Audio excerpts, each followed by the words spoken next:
In today's video, I'm going to teach you all about using the Delay by Zapier action to enhance your automation workflows. This is particularly useful if you need to pause a workflow before the next step runs. It's quite handy for tasks like sending follow-up emails, setting up reminders, managing waiting periods, or scheduling actions for a specific time. Let's dive in and get you set up. First things first, you'll want to click on Create to begin the process of setting up a new Zap. Think of a Zap as a blueprint for your workflow automation. Once in the Zap creation mode, head over to the Zaps section. This is where the magic happens. Next, it's time to set up the trigger for your Zap.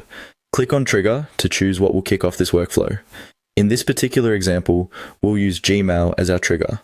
By selecting Gmail, you're essentially telling Zapier that when a certain action occurs within your Gmail, such as receiving an email with a specific subject line or from a particular sender, this Zap should start running.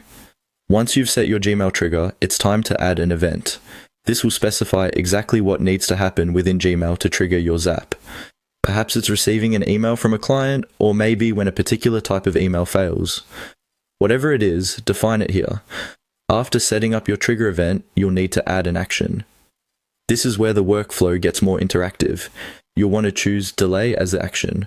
The Delay by Zapier action is a brilliant tool because it allows your workflow to pause for a set period before moving on to the next step. This is perfect for scenarios where you want to give some breathing room between actions or need certain conditions to be met before proceeding.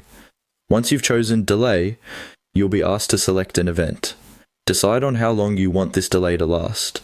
This could be minutes, hours, or even days depending on your needs. Make sure that the delay you set aligns well with your subsequent actions.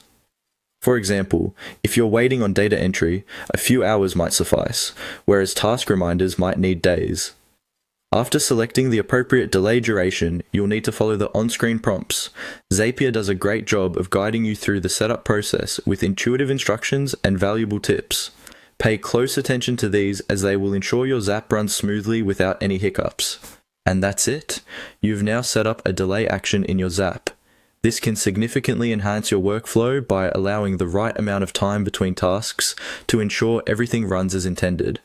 I hope this guide has been helpful. Happy automating with Zapier, and enjoy the smoother workflows and improved productivity.